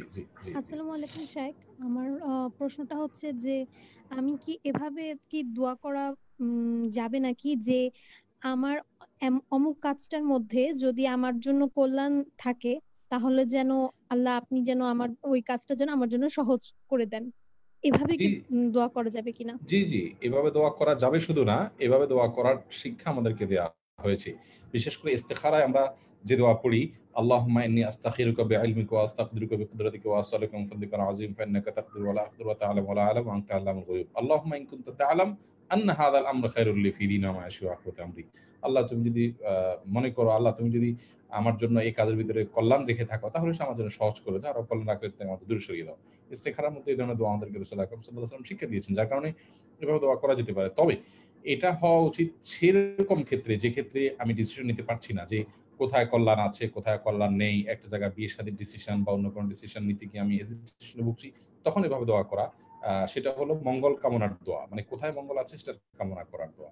আর যেটা নিয়ে আমার ডাউট নাই, আমি মনে করি যে এটা হলে আমার জন্য আমি লাভবান হব, তো সেই ক্ষেত্রে আবার এই ধরনের দোয়া করা উচিত নয়, কারণ এর মানে হলো আমি দোয়াটা কনফিডেন্টলি করছি না।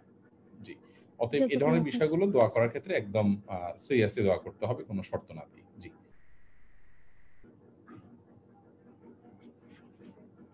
নেক্সট।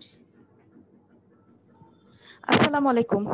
ওয়ালাইকুম আসসালাম ওয়া রাহমাতুল্লাহ। জি, সলাতে যদি বাচ্চারা সামনে চলে আসে ওদেরকে কি একটু হাত দিয়ে সরিয়ে ফেলা যাবে কিনা?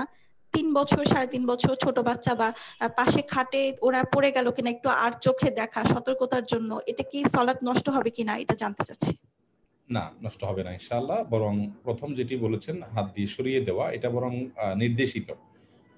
একটি হাদিসে আসছে রাসূল আকরাম সাল্লাল্লাহু আলাইহি ওয়াসাল্লাম বলেছেন, সালাতের সামনে দিয়ে কেউ যদি অতিক্রম করে তো ফাকাতিলুহু, তোমরা তার সাথে ফাকাতিলহু ওয়া ফাকাতিলুহু আও ফালইউকাতিল আও কামা ক্বাল, অর্থাৎ তার সাথে তোমরা যুদ্ধ করো, যুদ্ধে অবতীর্ণ হও।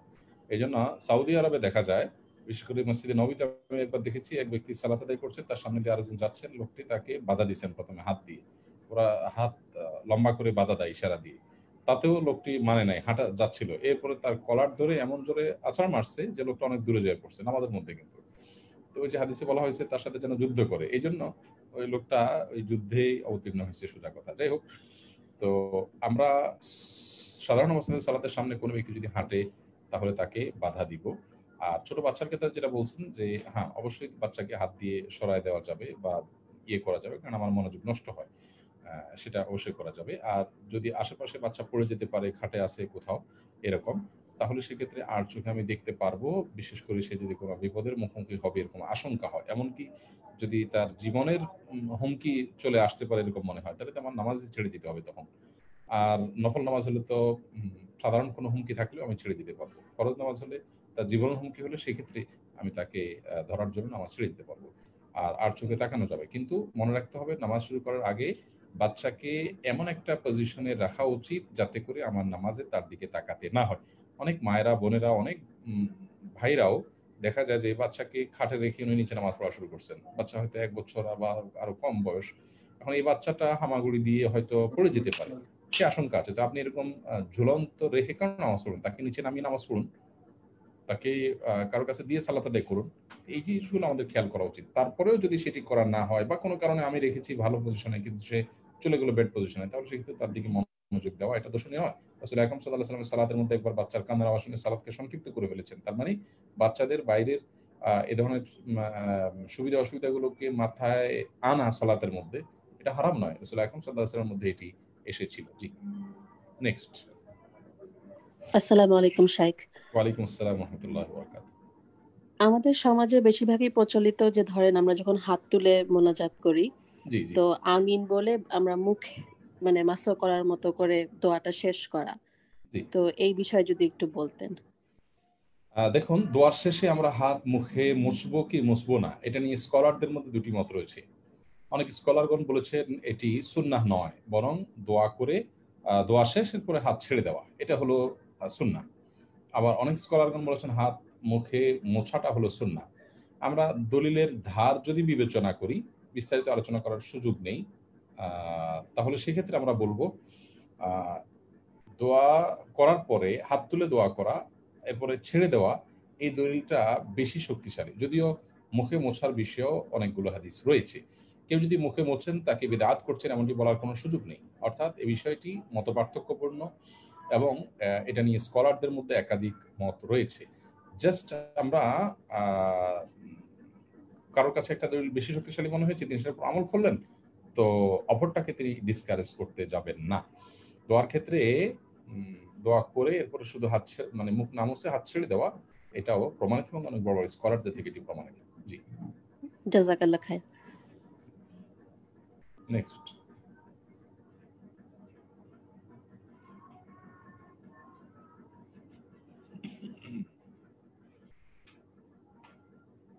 পরবর্তী প্রশ্ন।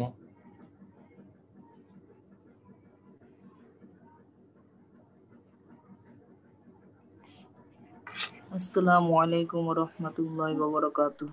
ওয়ালাইকুম আসসালাম ওয়া রাহমাতুল্লাহি ওয়া বারাকাতুহু। জি, প্লিজ প্রশ্ন।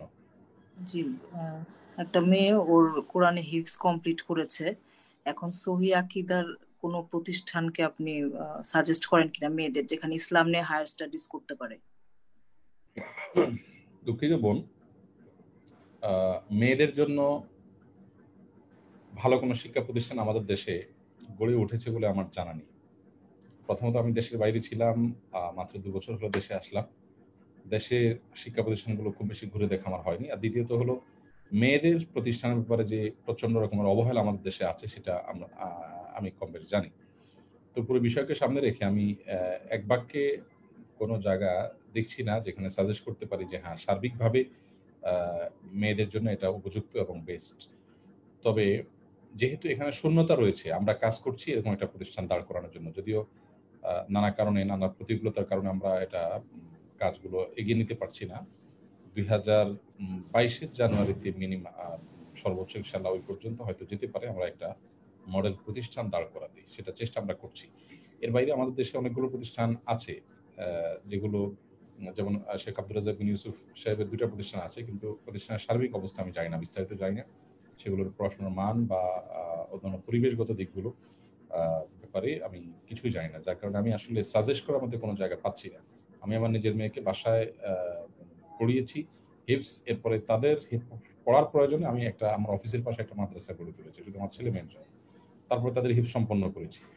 তো সত্যি বলতে কি মেয়েদের জন্য এক বাক্যে রেফার করার মতো কোনো প্রতিষ্ঠান আমি দেখছি না। তারপরেও যিনি যে এলাকা বসবাস করেন মন্দের ভালো খুঁজে বের করে সেখান থেকে শিক্ষা দিতে হবে এবং পারিবারিক মনিটরিংটা অনেক বেশি করতে হবে, যাতে করে সেখানকার যে ঘাটতিগুলো আছে সেগুলো পুষিয়ে নেওয়া যায়।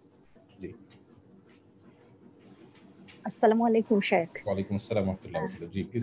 আমি যে প্রশ্নটা করতে চাই সেটা হচ্ছে যে দেখা যাচ্ছে যে আমাদের দেশে প্রচলিত একটা নিয়ম আছে যে পরিবারের কেউ মারা গেলে তার ফ্যামিলি মেম্বার, ছেলে মেয়ে সবাই মিলে হচ্ছে কোরআন হয়তো ভাগ করে নেয়, যে 30 পারা আমি, 2 পারা তুমি, 3 পারা, এভাবে পড়ে আমরা শেষ করে ওনার জন্য দোয়া করব। এটা কি সহি? না বোন, এটা সম্পূর্ণ রং একটা পদ্ধতি। আমাদের দেশে অনেক ভাই বোনরা করে থাকেন। কোনো মানুষ মারা যাওয়ার পরে কোরআন খানি করা। দেখুন, 10 জন মিলে যদি কোরআন খতম করেন, এক একজনে 3 পারা করে পড়েন, তাহলে তো যিনি পাঠ করলেন তিনি সওয়াব পাবেন। আল্লাহ বলেছেন লাইসাল ইনসানু ইল্লা মা সাআ, যিনি চেষ্টা করেছেন তিনি তার বিনিময় পাবেন। অতএব আরেকজন কিন্তু বিনিময় পাবেন না। অতএব কোরআন যারা পাঠ করেছে সওয়াবটা তারা পাবে। আপনি আপনার বাবার জন্য, মায়ের জন্য 10 জনকে দিয়ে কোরআন পড়ালেন, তাহলে তারা এটা পাবেন না। যিনি পাঠ করেছেন তিনি সওয়াব পাবেন। হ্যাঁ, এখন একটা এখানে বিতর্ক থেকে যায়, সেটা হলো যে কিছু কিছু সওয়াব মৃত ব্যক্তির পক্ষ থেকে, কিছু কিছু আমল মৃত ব্যক্তির পক্ষ থেকে করা যায়। কোরআন খানি এরকম কিনা যেটা আমি পাঠ করলে মৃত ব্যক্তির কাছে পৌঁছানো যায়, তার পক্ষ থেকে করা যায়, আল্লাহ যেটার সওয়াব আমি তাকে দিতে চাচ্ছি, এরকম করা যায় কিনা। তো বিশুদ্ধ মত অনুযায়ী এটা, যদিও এটা নিয়ে আমি বিশুদ্ধ অশুদ্ধ দুঃখিত, আমি একটু পেছনে যাচ্ছি, এটা নিয়ে মত পার্থক্য আছে। এবং আমার কাছে দলীয় দিক থেকে বেশি বিশুদ্ধ মনে হয় যে কোরআনে কারীম তেলাওয়াত করে সওয়াব রেসানি করা অন্য পক্ষ থেকে পাঠানো বিশুদ্ধ নয়। আর দ্বিতীয়ত টাকা দিয়ে কোরআন পড়ানোর যে সিস্টেম আমাদের দেশে, এটা তো কোনো অবস্থাতে জায়েজ না এবং কারোর কোনো দ্বিমত নাই। এটা হারাম যে মৃত ব্যক্তির জন্য টাকা দিয়ে কোরআন পড়ানো। যে ব্যক্তি টাকা নিল সে টাকাও পাইলো, কোরআনটাও পড়লো সে, আর আপনি পুরাটাই ফাও যিনি পড়েন আর কি আপনার পক্ষ থেকে। ব্যাপারটা এরকম হয়ে দাঁড়ায় আসলে। এই জন্য এটা উচিত নয়। আমরা নিজেরা তার জন্য বিশেষ করে দোয়া করবো। হ্যাঁ, কোরআন তেলাওয়াতের পরে তার জন্য আল্লাহর কাছে দোয়া করতে পারে, সেটা ভিন্ন কথা। আর খতম দিতে হবে এরকম কোনো কথা, ধারণা নাই যে মৃত ব্যক্তির জন্য খতম দিলে বিশেষ কোনো সওয়াব হবে, এরকম কোনো ধারণা হাদিস থেকে পাওয়া যায় না। জি, আসসালামু আলাইকুম ওয়া রাহমাতুল্লাহি ওয়া বারাকাতুহু। ওয়ালাইকুম আসসালাম ওয়া রাহমাতুল্লাহি ওয়া বারাকাতুহু। হুজুর, আমার বাসায় এরকম একটা অ্যারেঞ্জমেন্ট যে সামনে পশ্চিম দিকে খাট আর পূর্ব দিকে একটু জায়গা আছে, ওখানে নামাজ পড়া যায়। তো কেউ যদি খাটের উপরে শুয়ে থাকে তাহলে কি আমি ওখানে নামাজ পড়তে পারবো কিনা? আমার সিজদাটা কিন্তু ওই খাটের দিকেই যাচ্ছে। আমি এটা করা উচিত নয় বোন, এটা করা উচিত হবে না। কারণ হলো খাটে কোনো ব্যক্তি শুয়ে থাকলে, আপনি যখন খাটটা পশ্চিম সাইডে আছে, আপনি পূব সাইডে নামাজ পড়ছেন, তাহলে আপনার উদ্দেশ্য যদি ওই ব্যক্তিকে সিজদা করা নয়, তথাপি সিজদার সাথে সাদৃশ্য হয়ে যাচ্ছে। পুরো মসজিদে কবরস্থান থাকলে সেখানে নামাজ পড়তে নবী সাল্লাল্লাহু আলাইহি ওয়াসাল্লাম নিষেধ করেছেন। কেন? নামাজি ব্যক্তি ওই কবরে যিনি শায়িত আছেন তাকে সিজদা করার উদ্দেশ্য না থাকলেও তার দিকে ফিরে সালাত আদায় করার ব্যাপারে নিষেধাজ্ঞা রয়েছে। অতএব আমরা এক্ষেত্রে একই কথা বলবো যে আপনার আশেপাশে ডানে বামে অন্য কোনো জায়গায় নামাজ পড়ার ব্যবস্থা করা উচিত। আর না হলে আমাদের সময় কেউ যাতে না শুয়ে থাকে সেটা খেয়াল করা উচিত।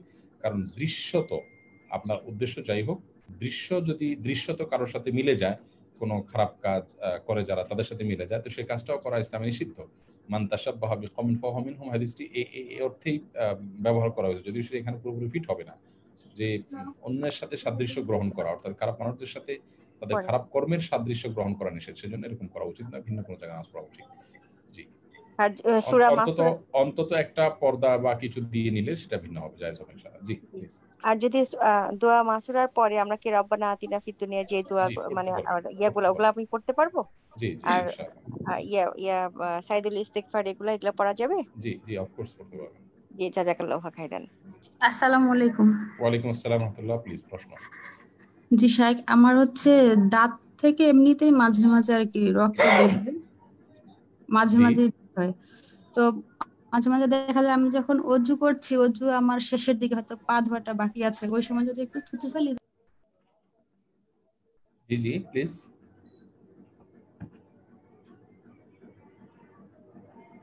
আবার বলেন।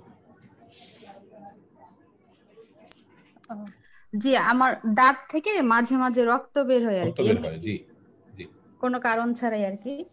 তা আমি অজুর সময় দেখা যায় যে আমি অজুটা পা ধোয়াটা বাকি আছে, ওই সময় একটু থুতু ফেললাম, তখন দেখলাম যে থুতুর সাথে রক্ত। আবার মাঝে মাঝে দেখা যায় অজুটা সম্পূর্ণ শেষ করলাম, শেষ করার পরে থুতু ফেললাম, তো রক্ত দেখতে পাচ্ছি, ওই সময় কি আমার পুনরায় অজু করতে হবে না জি কি? পুনরায় আপনাকে অজু করতে হবে যদি রক্তের পরিমাণ বেশি থাকে। থুতুর সাথে ব্লিডিংটা যদি বেশি পরিমাণে হয়, বেশি আর কম কিভাবে বুঝবেন? থুতুর কালারটা যদি গাঢ় হলদে বর্ণ অথবা লাল বর্ণের দিকে চলে যায়, তার মানে থুতুর চাইতে রক্তের পরিমাণ বেশি আপনি ধরে নিতে পারেন। সেটার উপর ভিত্তি করে আপনি ইয়ে করবেন, সালাতটা এই ওযুটা আবার করে নেবেন। আর যদি হালকা হলদে বর্ণ হয় তাহলে তার মানে থুতুর পরিমাণ কম, তাহলে সেক্ষেত্রে আপনার ওযু আর করার দরকার নেই। আর যখন ওযু একবার চলে যাবে তখন পুনরায় শুরু থেকেই ওযু করতে হবে। মাঝখান থেকে নয়, যেখান থেকে ব্লিডিং হয়েছে সেখান থেকে নয়, বরং শুরু থেকে আপনাকে ওযু করতে হবে। আর এক্ষেত্রে একটা বিষয় গুরুত্বপূর্ণ, তা হলো আমাদের সমাজে কিন্তু অনেকেই মনে করেন যে আপনার ওযুর ক্ষেত্রে রক্ত বের হওয়া মানে সামান্য একটু বের হলেই মনে করে যে ওযু ভেঙে যায়। আসলে বিশুদ্ধ মত অনুযায়ী এটা নির্ভর করে যে আমরা মানে পরিমাণে বেশি বের হলো কিনা এটার উপরে। বেশি বের হলে তখন ওযু ভঙ্গ হবে।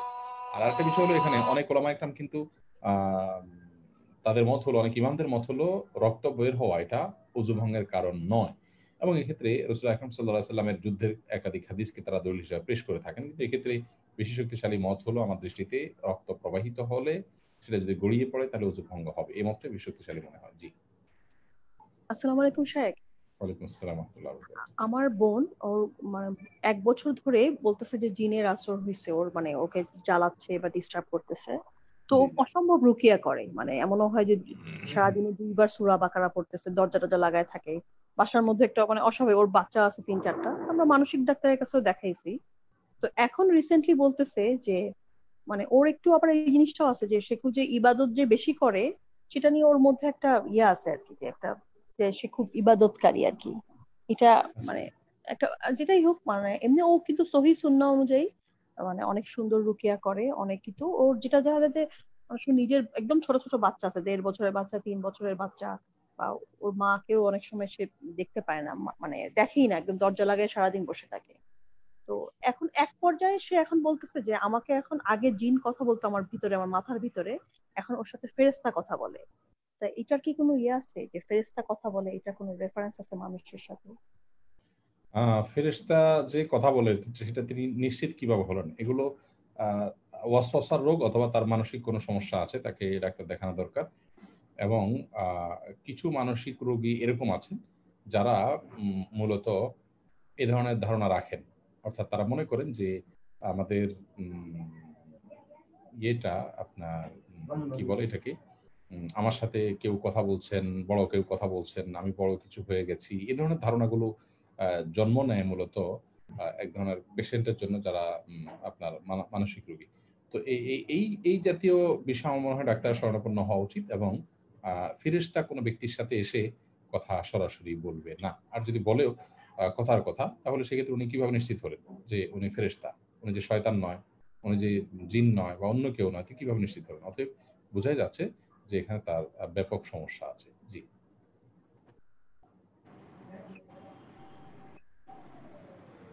শাইখ আসসালামু আলাইকুম। ওয়ালাইকুম আসসালাম ওয়া রাহমাতুল্লাহি ওয়া বারাকাতুহু। শাইখ, আমার একটা প্রশ্ন ছিল যে আমি জানতে পারলাম যে রাসূলুল্লাহ সাল্লাম আমাদের যোহরের যে 4 রাকাত সুন্নত নামাজ আছেন, আচ্ছা ওইটা 2 রাকাত করে পড়তেন উনি বেশিরভাগ সময়, খুব কম সময় উনি 4 রাকাত পড়তেন। এই হাদিসটা কি সহিহ এটা? কোনটা কথা বললেন? সরি আবার বলেন তো। জোহরের যে 4 রাকাত সুন্নত নামাজ আমরা পড়ি, যে প্রথমে ফরজের আগে যে 4 রাকাত সুন্নত নামাজ আছে, সেটা রাসূলুল্লাহ সাল্লাল্লাহু আলাইহি ওয়াসাল্লাম বেশিরভাগ সময় 2 রাকাত করে পড়তেন। সহিহ হাদিস কোনটা? উনি কি 4 রাকাত পড়তেন নাকি 2 রাকাত করে পড়তেন? দেখুন, যোহরের আগে 4 রাকাত সুন্নাত আমাদেরকে পড়তে হবে। এই ব্যাপারে কোনো দ্বিমত নাই যে আমাদের প্রতিদিন 5 ওয়াক্ত ফরজ সালাতের আগে পরে যে সুন্নাত নামাজগুলো আছে তার ভিতরে আপনার যোহরের আগে 4 রাকাত সুন্নাত পড়তে হবে, 2 রাকাত নয়। হ্যাঁ, এখানে একটা বিষয় হলো আপনার যোহরের আগে বা যেকোনো নামাজেই বাইনাল আযানি ওয়াল ইকামাত রাকাতান, একটা হাদিসে আসছে প্রত্যেক আযান এবং ইকামতের মধ্যবর্তী সময় আপনার 2 রাকাত নামাজ রয়েছে। তো সেই নামাজটা ভিন্ন কথা, সেটা 2 রাকাত আযান এবং ইকামতের মাঝখানে। কিন্তু আপনার যোহরের মূল সুন্নাত যেটা ফরজ সালাতের আগে সেটা 4 রাকাতই পড়তে হবে। এরপরে আপনার কোনো দ্বিমত নাই। এখন 2 রাকাত ভেঙে পড়বো নাকি আলাদা একসাথে পড়বো, এটা নিয়ে মত পার্থক্য আছে। তো এখানে আপনি যেটা বললেন যে আলাদা করে 2 রাকাত করে তারপরে পড়তে হবে, এরকম কোনো নির্দেশনা তো আমার জানা নাই। তবে হ্যাঁ, মত পার্থক্য আছে সেটা জানি। এটা মূলত একটা হাদিসের উপর ভিত্তি করে যে সলাতুল লাইলি ওয়ান নাহারি মাসনা মাসনা, রাসূল করিম সাল্লাল্লাহু আলাইহি ওয়াসাল্লাম থেকে হাদিসটি বর্ণিত হয়েছে, যার অর্থ হলো এটা সুনানে আরবাআতে বর্ণিত হয়েছে, তিরমিজি, ইবনে মাজাহ, আবু দাউদ এবং নাসাইতে বর্ণিত হয়েছে হাদিসটির অর্থ হলো যে দিন এবং রাতের সমস্ত নামাজ 2 রাকাত করে। এখানে সমস্ত নামাজ বলতে আপনার অনেক উলামায়ে কেরামের মতে এক্সট্রা নফল নামাজের কথা এখানে বোঝানো হয়েছে। আর সুন্নাতে রাতেবা বা ফরজ ওয়াজিব এগুলো তো রাকাত এবং পদ্ধতি ফিক্সড, এগুলো 2 রাকাত নয়। 2 রাকাতের বিষয়টা হলো যে ঐচ্ছিক, তাহাজ্জুদের নামাজ যেমন পড়লো এরকম এই নামাজগুলো 2 রাকাত করে। এটা হলো একটা ব্যাখ্যা। আর যারা মনে করেন যে না, ফরজের বাইরে যেগুলো আছে সেগুলো সব 2 রাকাত করে ভেঙে পড়বে, একসাথে নয়, সেই মত অনুযায়ী যোহরের আগে 4 রাকাত সুন্নাত 2 রাকাত করে ভেঙে পড়বেন। জি, অতএব 2 রাকাত আলাদা করে পড়তে হবে, রাসূল আকরাম সাল্লাল্লাহু আলাইহি ওয়াসাল্লাম আলাদা করেই পড়ছেন, এরকম কোনো বর্ণনা আছে বলে আমার জানা নেই। জি। শায়েখ, আসসালামু আলাইকুম। ওয়ালাইকুম আসসালাম ওয়া রাহমাতুল্লাহ। আপনার একটা লেকচারে আমি শুনেছিলাম যে জাওয়ালের সালাতের কথা, তো এটা জাওয়ালের নামাজ মানেটা কি এবং কিভাবে আমি পড়ব? জাওয়াল নামাজ এর মানে হলো যে নামাজটা জাওয়ালের সময় পাঠ করা হয়, আদায় করা হয়, জাওয়ালের সময় আদায় করা হয় বলতে সূর্য ঠিক মধ্য আকাশ থেকে যখন পশ্চিম আকাশের দিকে কিছুটা হেলে যায় তখন ওটাকে জাওয়াল বলা হয়। এই জাওয়ালের সময় অর্থাৎ সূর্য পূর্ব দিক থেকে ওঠার পরে মধ্য আকাশ থেকে যখন পশ্চিম দিকে একটু নড়ে যায়, ঝুঁকে যায়, তখনই এই নামাজটা পড়তে হয়। জাওয়াল শব্দের অর্থ হলো মূলত সূর্য মধ্য আকাশ থেকে হেলে যাওয়া। তো আমরা এটাকে বাংলায় বললে এভাবে বলবো যে সূর্য মধ্য আকাশ থেকে হেলে যাওয়ার যে নামাজ সেটা। তো এটার পদ্ধতি এবং সময় এগুলো তো আমরা সেই লেকচারে বলেছি বিস্তারিত, আপনি তো লেকচার শুনেছেন, অতএব সেখানে আছে। তারপর আপনি আবার জানতে চেয়েছেন এটা এরপরে পড়বেন আপনি, যোহরের আজান হোক বা না হোক 4 রাকাত নামাজ পড়বেন, এটাই জাওয়ালের নামাজ। 2 রাকাত করে পড়বেন। জি, সরি, 2 রাকাত 4 রাকাত একসাথে পড়বেন। জি, ওয়ালাইকুম আসসালাম ওয়া রাহমাতুল্লাহ। শাইখ, নামাজে সিজদারত অবস্থায় মোনাজাতের দোয়া করার ব্যাপারটা যদি একটু বলতেন। আর বাংলাদেশ ব্যাংক মানে সেন্ট্রাল ব্যাংকগুলোতে ইনকামটা তো mixed income, foreign exchange based, তো ওখানে জব করা কতটুকু জায়েজ ইসলামের শরীয়ত মতে একটু যদি জানাতেন। প্রশ্নটা একটা অ্যালাউড, দুইটা বললে আমি ভুলেও যাই আসলে। আপনার প্রথমটা এখনই ভুলে গেলাম। নামাজে সিজদারত অবস্থায় দোয়ার বিষয়টা তো বললামই, এটা তো সহিহ মুসলিম হাদিসে আসছে, রাসূল করিম সাল্লাল্লাহু আলাইহি ওয়াসাল্লাম বলেছেন আকরাউ মা ইয়াকুনু আবদু মির রাব্বিহি ওয়া সাজিদ, বান্দা আল্লাহর সবচেয়ে নিকটবর্তী থাকে যখন সিজদারত থাকে তখন। এখন কত হলো পদ্ধতি কি হবে, তো এক্ষেত্রে বিস্তর মত পার্থক্য আছে। বিশুদ্ধ মত হলো এবং সবচেয়ে নিরাপদ মত হলো ফরজ নামাজে আমরা সিজদা দোয়া না করে তাসবিহ করব এবং খুব বেশি লম্বা করব না। আর যদি করতে হয় তাহলে সেক্ষেত্রে কোরআন হাদিসের দোয়ার বাইরে করব না। আর তাসবিহ পাঠ করতে করতে মনে মনে আল্লাহর কাছে দোয়া করা যায়, মনে মনে আমার চাওয়া পেশ করতে পারি, সুবহান রাব্বিল আলা সুবহান কুদ্দুস রব্বুল মালাইকাতি ওয়ার রূহ। আমরা দোয়া করতে থাকলাম, তাসবিহ করতে থাকলাম, আর মনে মনে আল্লাহর কাছে দোয়া করতে হবে। এটা হতে পারে ফরজ নামাজে, ওয়াজিব নামাজে। আর নফল এবং সুন্নাত নামাজে আমরা আল্লাহর কাছে মন খুলে দোয়া করতে পারব। বিশেষ করে নফল নামাজে, তাহাজ্জুদে, অন্য নামাজে যত খুশি আমরা সিজদায় দোয়া করব। সেক্ষেত্রে মাতৃভাষায় করতে পারবো কিনা অনেকে নিষেধ করেন, তবে নিষিদ্ধের বিশেষ কোনো দলিল নেই। বিশেষ কোনো দলিল পাওয়া যায় না বা দলিলগুলো খুব শক্তিশালী নয়, যার কারণে আমরা বলবো যে সেজদায় আমরা মাতৃভাষায়ও আল্লাহ সুবহানাহু ওয়া তাআলা দোয়া করবো, তবে সেটা সুন্নাত এবং নফল নামাজে। জি। আর ইসলামী বাংলাদেশ ব্যাংক সহ অন্যান্য যে সমস্ত ব্যাংকগুলোর কথা বলছেন, কনভেনশনাল ব্যাংকগুলোর উপার্জন কি সেটা আপনার দেখার দরকার নেই। হ্যাঁ, ব্যাংকের উপার্জন বৈধ অবৈধ সব রকমের থাকে। আপনি কারোর কাজ করছেন, যার কাজ করছেন তার বৈধ অবৈধ দুই রকমের উপার্জন আছে, তো এটা নিয়ে আপনার টেনশন করার কোনো কারণ নেই যদি দুই রকমের মিশ্র উপার্জন থাকে। আপনি কি কাজ করে তার কাছ থেকে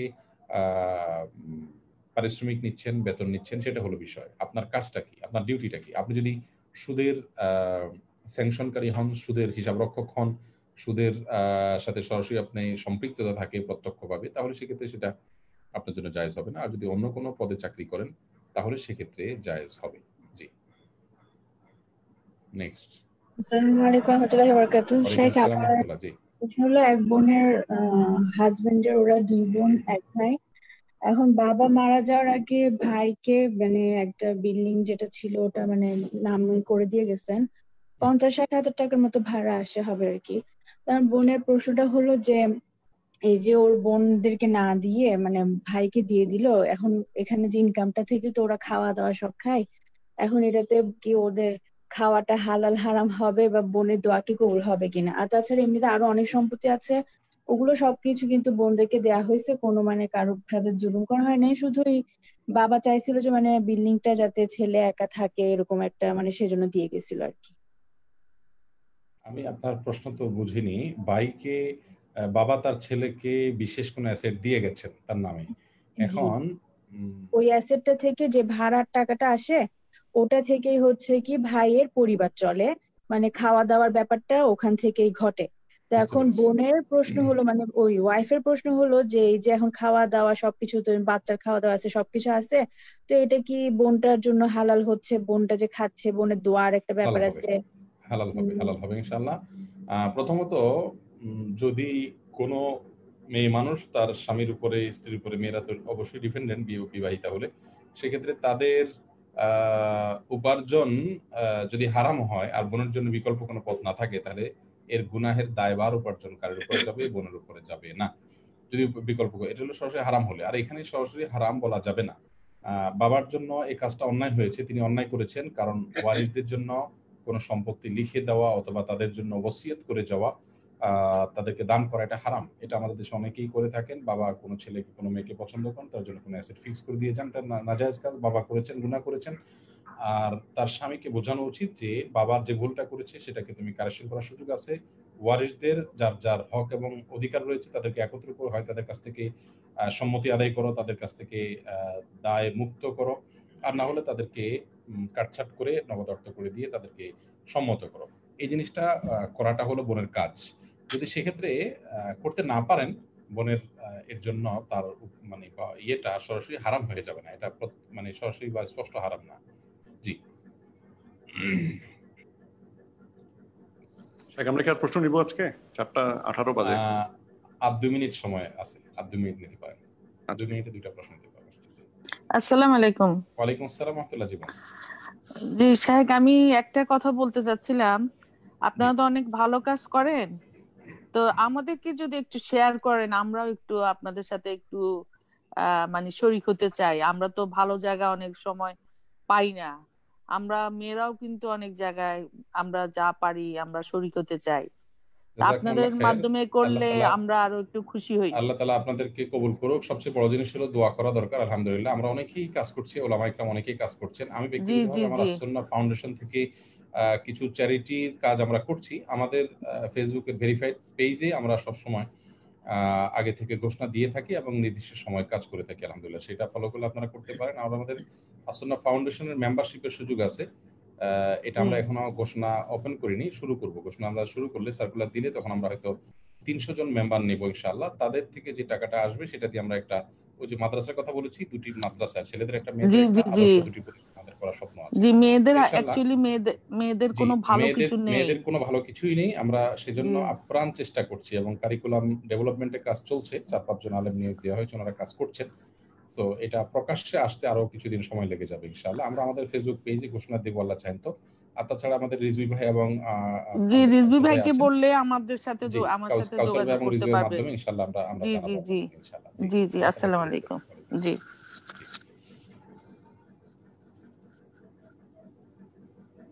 আমরা বোধহয় আজকে শেষ করতে পারি। আরো অনেক বোন হাত তুলেছেন, কিন্তু সময় আমাদেরকে আর আসলে পারমিশন দিচ্ছে না। আরেকদিন আমরা ইনশাআল্লাহ সময় বের করে নিব। সকলের প্রতি কৃতজ্ঞতা, সকলের প্রতি ভালোবাসা। আল্লাহ তাআলা সবাইকে কবুল করুন। রিজভী অনেক কষ্ট করেছেন, আল্লাহ ইনস্টিটিউট কাজ করছে, আমাদের বোনরা অনেকে কাজ করছেন, সিনিয়র জুনিয়র সবাই যারা যেভাবে কাজ করছেন, আল্লাহ তাআলা সবাইকে দান করুন। জাযাকুমুল্লাহ খাইর। জাযাকাল্লাহ খাইর। আসসালামু আলাইকুম।